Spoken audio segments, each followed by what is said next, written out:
Friend of Wapakoneta, and now a repeat visitor, astronaut Gregory Johnson. Greg was just here recently for our Summer Moon Festival and donated graciously of his time. So people were able to have lunch, dinner, breakfast, and see an astronaut live and in person. I was able to have dinner with Greg, and he has a singular wit.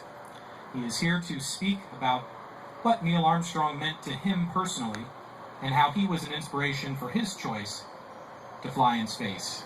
Please help me welcome astronaut Gregory Johnson.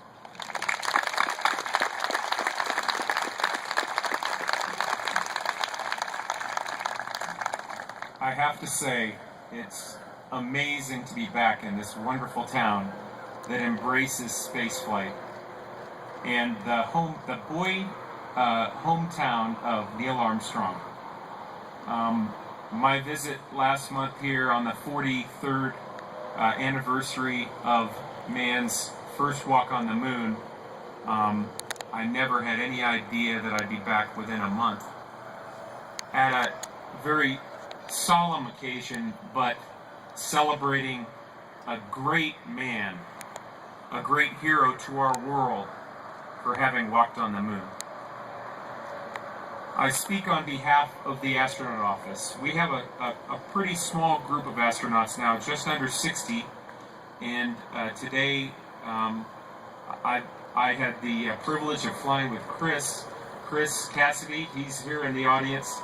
He's one of the newest astronauts, actually, in Group 19, and Chris is going to fly with the Russians to the space station early next year.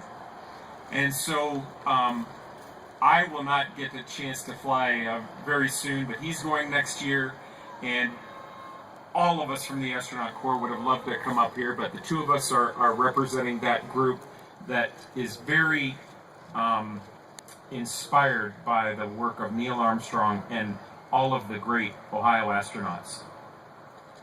I remember when I was 7 years old, back in 1969, and I was at my grandparents' house just north of Detroit, just up the road a few hours here, Interstate 75, and I watched on a black and white TV as Neil Armstrong stepped on the moon. I was in awe. And at that point, I dreamed of becoming an astronaut. I would have never dreamed of having the opportunity to share some of my thoughts in his hometown here in Wapakoneta, in Wapak. Neil Armstrong, he came and visited the young astronauts. I was in Group 17. We joined in 1998. Chris was in Group 19. I believe he joined us in 2004. And some of the greats came to Johnson Space Center when we were young astronaut candidates and spoke with us. And Neil Armstrong was always my hero, and he came and spoke to us, and we got really excited. We thought he'd be telling us all about his first step on the moon, and we talked for 45 minutes. Not once did he mention it. He was humble. He was, as was said earlier, the pilot's pilot.